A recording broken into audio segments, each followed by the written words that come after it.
Il y a des discours qui marquent et impressionnent par leur teneur et leur valeur, en demeurant historiques, transcendant le temps et les lieux, éclairant les jeunes et les vieux. Tel est le message du roi Mohammed VI, objet de cette vidéo qui aura un impact gigantesque sur les dirigeants algériens sans exception.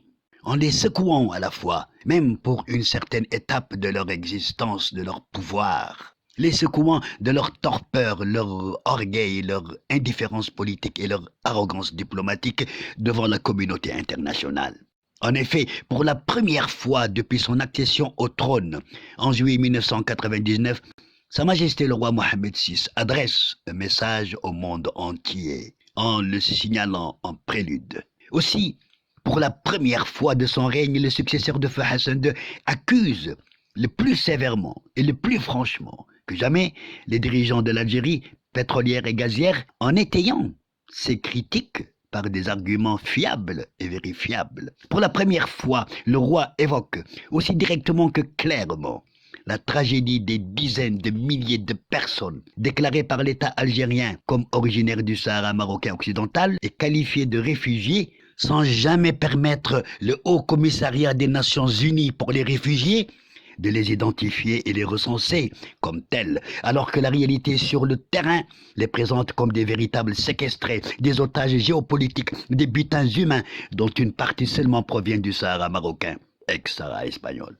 Pour la première fois, enfin, Mohammed VI, par des propos inédits, sèmera la panique psychologique dans la tête des gouvernants algériens, le chef de l'État et les généraux en tête, en leur causant de l'émoi, de l'anxiété et de l'insomnie durant plusieurs jours, voire plusieurs semaines, les contraignant à recourir aux somnifères pour courtiser le sommeil ou séduire la somnolence à défaut. Écoutons donc sans plus tarder le message royal adressé aux habitants du globe. Nous adressons un message au monde. Nous ne brandissons pas de slogans creux, pas plus que nous ne vendons d'illusions comme le font les autres. En revanche, nous souscrivons des engagements et nous les respectons et veillons à leur concrétisation sur le terrain. Le Maroc a promis d'appliquer la régionalisation avancée. Aujourd'hui, c'est une réalité tangible, avec ses institutions et leurs attributions respectives. Le Maroc a promis la démocratie et s'est engagé à mettre les habitants de ces provinces du Sud en capacité de gérer leurs affaires locales. Aujourd'hui, cette population choisit ses représentants et participe aux institutions locales en toute liberté et en toute responsabilité. Le Maroc a également promis un modèle de développement propre à ces provinces du Sud. Aujourd'hui, nous en avons lancé les chantiers structurants et les projets générateurs de richesse et d'emploi. Le Maroc s'est engagé à garantir la sécurité et la stabilité. Le Sahara marocain est aujourd'hui l'une des zones les plus sûres dans la région du Sahel et du Sahara. Le Maroc s'engage aujourd'hui à faire du Sahara marocain un centre d'échange et un axe de communication avec les pays africains subsahariens et à mettre en place les infrastructures nécessaires à cet effet. Encore une fois, notre pays va honorer ses engagements au grand désespoir des ennemis. En revanche, les populations de Tindouf, en Algérie, continuent à endurer les affres de la pauvreté, de la désolation et de la privation, et à pâtir de la violence systématique de leurs droits fondamentaux. Ceci incite à s'interroger légitimement. Où sont passés les centaines de millions d'euros accordés sous forme d'aide humanitaire, lesquels dépassent les 60 millions d'euros par an, sans compter les milliards affectés à l'armement et au soutien de la machine de propagande et de répression utilisée par les séparatistes? Comment expliquer la richesse insolente des leaders du séparatisme, qui possèdent des biens immobiliers et disposent de comptes et de fonds en banque, en Europe et en Amérique latine? Pourquoi l'Algérie n'a rien fait pour améliorer les conditions de vie des habitants des camps de Tindouf, estimés tout au plus à 40 000 individus, soit l'équivalent de la population d'un quartier de taille moyenne dans la capitale Alger.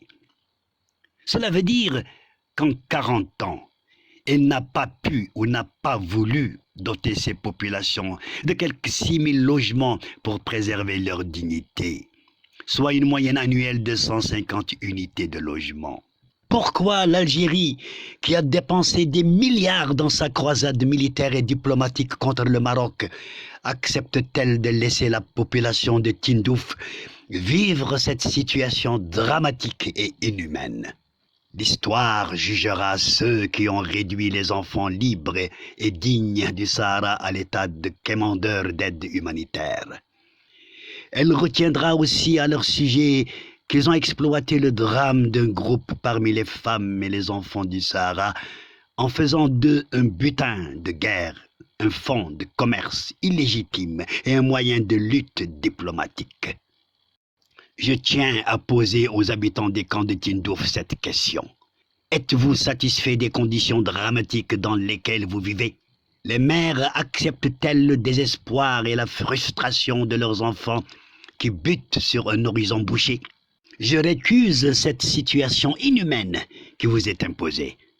Mais si vous vous en accommodez, n'en faites le reproche qu'à vous-même. En voyant le Maroc assurer le développement de ces provinces du Sud et créer pour leurs enfants les conditions d'une vie digne et libre.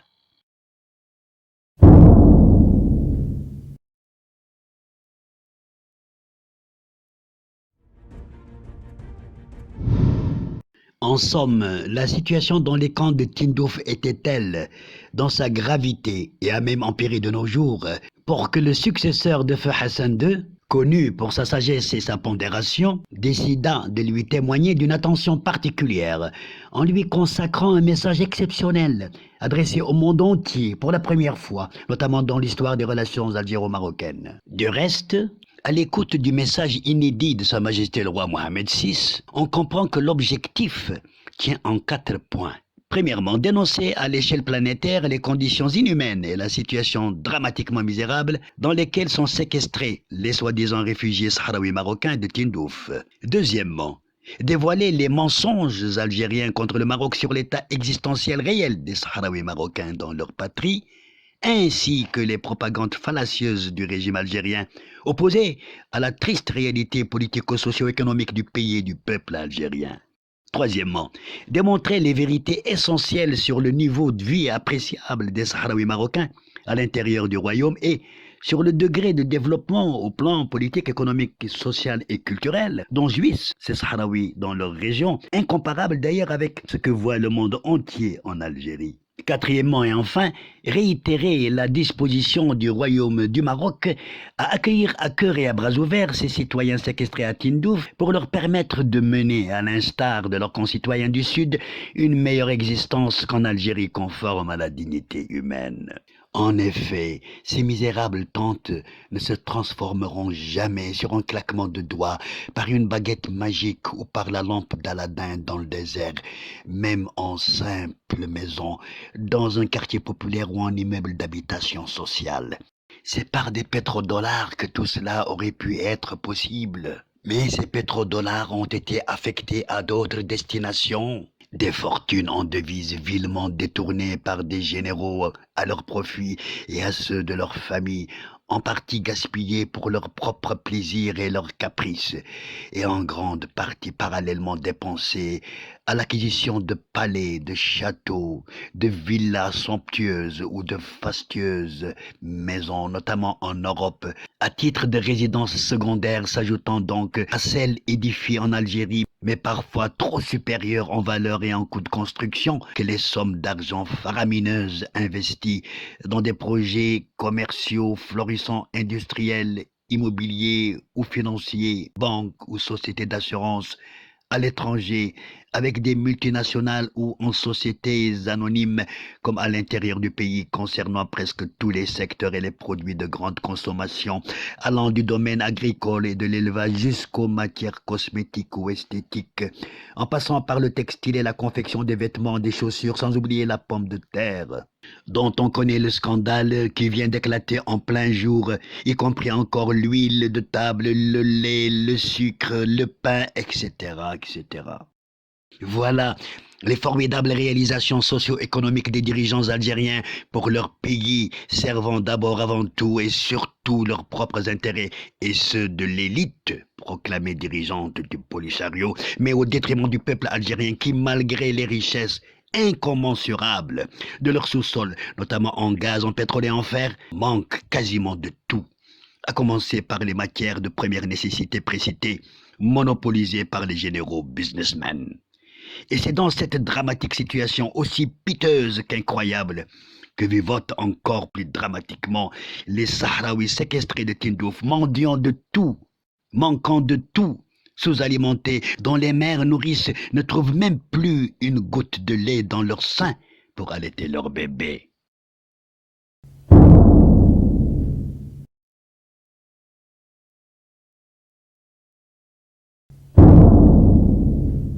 Entre 2009 et 2019, l'Algérie est classée 17e parmi les pays producteurs de pétrole, juste après l'Angola et avant la Libye. En 2019, l'Algérie est classée par exemple en 3e position comme pays producteur de pétrole en Afrique, après le Nigeria et l'Angola, dans le domaine de l'exportation et au titre de la période de 2010-2012, l'Algérie est quasiment au même niveau qu'en termes de production de pétrole, à savoir 16e, juste après le Qatar et avant l'Azerbaïdjan. Cependant, l'Algérie est le 6e exportateur mondial de gaz naturel. Mais, faut-il le souligner, depuis 4 ans, cette même Algérie voit ses réserves de change fondre. Et quelle est la cause?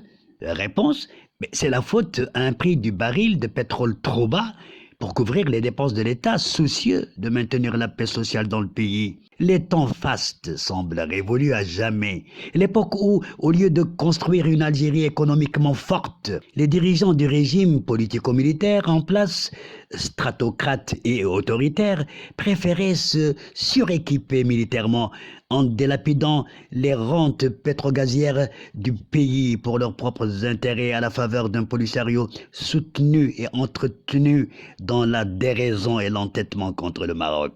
Et à l'instant où je vous parle, en ce samedi 27 novembre 2021, les hydrocarbures continuent globalement dans la chute et le variant fait baisser de plus de 10% le pétrole.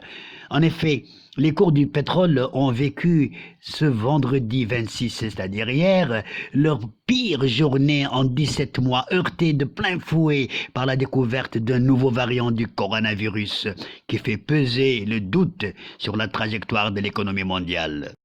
Ainsi, l'Algérie glisse irréversiblement vers la fin de la rente pétrolière. Sans en avoir tiré profit pour tirer l'Algérie d'une situation socio-économique dramatique, la plaçant dans certains secteurs dans une position derrière même la Mauritanie, au niveau maghrébin, comme en matière de système médical par exemple. En fait, de par ses richesses naturelles en sous-sol, dont Dieu l'a doté dès 1962, l'État algérien aurait pu devenir l'Arabie saoudite ou le Koweït du Maghreb si ses dirigeants étaient réellement animés de l'amour de la patrie en voulant servir l'Algérie au lieu de se servir de l'Algérie. Et l'Algérie aurait pu en devenir en conséquence le centre économique de l'Union du Maghreb arabe. Mais hélas, hélas. À la prochaine vidéo, si Dieu le veut, je l'espère.